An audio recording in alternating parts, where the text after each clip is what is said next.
দর্শক, এই মুহূর্তে আছি ঢাকার ঐতিহাসিক সোহরাওয়ার্দী উদ্যান। মার্চ ফর গাজার যে কর্মসূচি, মার্চ ফর গাজা কর্মসূচিকে সফল করার জন্য ইতিমধ্যেই গতকাল রাত থেকেই হাজার হাজার মানুষ ইতিমধ্যেই ঢাকার ঐতিহাসিক সোহরাওয়ার্দী উদ্যানে এখানে আসা শুরু করেছেন। আমরা দেখতে পাচ্ছি তারা সারিবদ্ধভাবে কিন্তু এই মার্চ ফর গাজা যে কর্মসূচি এখানে অংশগ্রহণ করার জন্য ইতিমধ্যেই তারা এর যে গেট রয়েছে সেই গেট দিয়ে ভিতরে প্রবেশ করছেন। আমরা আপনাদের গ্লোবাল টেলিভিশন ফেসবুক পেজে সরাসরি দেখানোর চেষ্টা করছি। এখানে যদি একটু দেখাই, আইন শৃঙ্খলা রক্ষাকারী বাহিনীর ঊর্ধ্বতন কর্মকর্তা রয়েছেন। আসলে এখানে যেন কেউ বিশৃঙ্খলা সৃষ্টি করতে না পারে তার জন্য কিন্তু পুলিশ বিভিন্ন জায়গায় আসলে আইন শৃঙ্খলা বাহিনী রয়েছেন।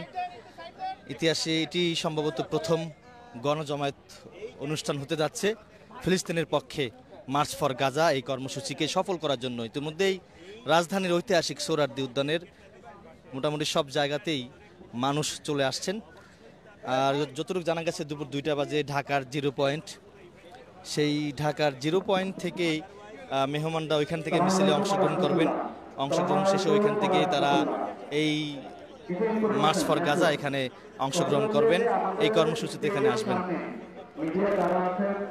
আপনাদেরকে রিকোয়েস্ট করবো, আপনারা আপনাদের যে নির্দিষ্ট জায়গা ঘেরাও করা আছে এটা থেকে কেউ ভিতরে ঢুকবেন না, কেউ ভিতরে নামবেন না। কি বার্তা দিতে চাচ্ছেন আজকে এই কর্মসূচিকে? ইসরায়েলকে কি বার্তা দিতে চাচ্ছেন? বার্তা দিতে যাচ্ছি আমাদের তো ওই জায়গায় গিয়ে আমাদের যুদ্ধ করা সম্ভব না। আমরা আমাদের পক্ষ থেকে সকলে আমরা ইসরায়েলি পণ্য যেগুলো আছে আমরা সেগুলো আমরা সব আমাদের এখন ইমানি দায়িত্ব হলো আমাদের ইসরায়েলি পণ্যগুলো বয়কট করা। আমরা নিজ নিজ সামর্থ্য অনুযায়ী আমরা সবাই এক বাক্যে আমরা সবাই ইসরায়েল পণ্যগুলো আমরা বয়কট করবো। এই হলো আমাদের ধন্যবাদ। আসসালাম।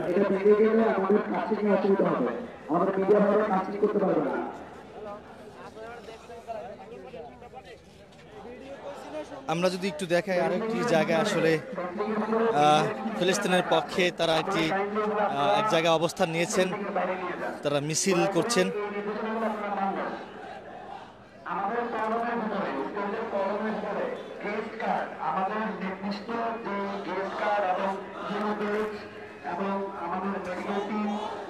দর্শক, লাইভটি কে কোথা থেকে দেখছেন কমেন্টে জানাতে পারেন এবং লাইভটি সবাই শেয়ার করে দিতে পারেন।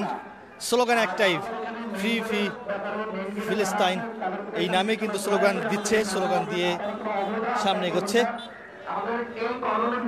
আজকে এই কর্মসূচিতে ডক্টর মিজানুর রহমান আজহারি থাকবেন, আরও অন্যান্য বিশিষ্ট ব্যক্তি তো থাকবেন। আমাদের মূল প্রোগ্রাম মার্চ করে আপনারা এখানে আসবেন, দয়া করে এখানে একটু গ্যাদারিং করবেন না। এখানে আমাদের জন্য অসুবিধা হবে, আমাদের ভিতরে অনেক সেটআপ আছে, আমাদের ভিতরে কেউ দয়া করে ঢোকেন। আমাদের অনেক জিনিসপত্র আছে, সব খাবার দাবার পানি এভরিথিং এখানে ভিতরে আছে। আপনাদের ভিতরে ঢুকে আমাদের ম্যানেজমেন্টে একটু প্রবলেম হয়ে যাবে, দয়া করে রিকোয়েস্ট একটু শুনবেন ইনশাআল্লাহ। আমাদের যে মেকানিক্যাল ডিভাইস, তারপরে লাইটের, তারপর সাউন্ডের সব ডিভাইসগুলো এখানে আমাদের গেস্টরা এখানে থাকবে। আপনারা দয়া করে দেখতে পাচ্ছি এই মুহূর্তে রেজাউল করিম আবরার তিনি গাড়ি থেকে নেমে মার্চ ফর গাজা যে কর্মসূচি যে স্টেজটি রয়েছে সেই স্টেজের দিকে যাচ্ছে।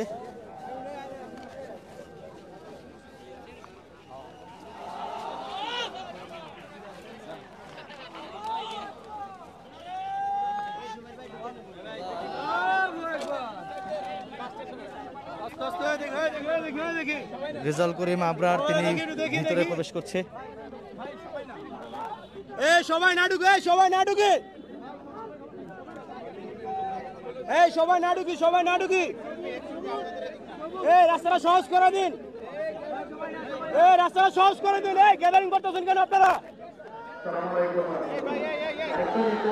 আপনি গ্যাদারিং করেন, গ্যাদারিং করেন না।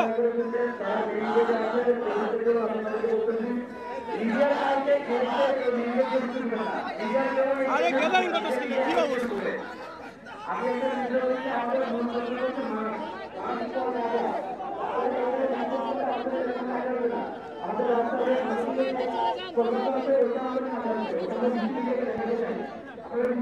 ইসরায়েলের বিরুদ্ধে তারা স্লোগান দিচ্ছে, ইসরায়েলের পক্ষে মূলত আজকে মার্চ ফর গাজা। দর্শক দেখতে পাচ্ছেন 3টা বাজে মূলত এই মার্চ ফর গাজা কর্মসূচি শুরু হবে। তার আগে কিন্তু হাজার হাজার মানুষ ঐতিহাসিক সোহরাওয়ার্দী উদ্যানের এখানে চলে আসছেন।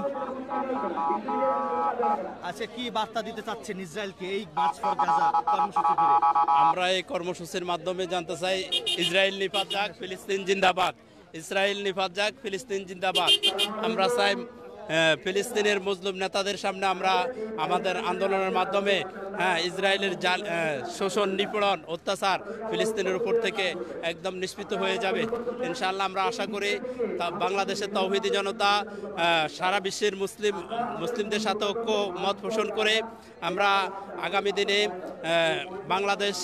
বাংলাদেশ থেকে আমরা ফিলিস্তিনের স্বাধীন মাটি এবং উন্মুক্ত স্বাধীন মসজিদুল আকসা যেন স্বাধীন হয়ে মুক্তি পায়, সেটা আমরা কামনা করি ইনশাআল্লাহ। আজকে মার্চ ফর গাজা কর্মসূচিতে আসলে কেমন মানুষ হতে পারে? অনেক লক্ষাধিক মানুষ হতে পারে। বাংলাদেশের মানুষ প্রায় লক্ষাধিক ছেড়ে যাবে, লক্ষাধিক ছেড়ে যাবে, অনেক লাখ, প্রায় 50। কেউ বলছেন 30 লাখ, কেউ বলছেন 15 লাখ। আপনি কত লাখ বলবেন? আরো বেশি হবে, প্রায় 50-60 লাখ হবে ইনশাআল্লাহ। এই মুহূর্তে সোহরাওয়ার্দী উদ্যানে কেমন মানুষ অবস্থান নিয়েছেন? এখনো তো অল্প, খাস করে 12টা একটার দিক দিয়ে একদম কানায় ভরে যাবে ইনশাআল্লাহ, আশা করা যায়।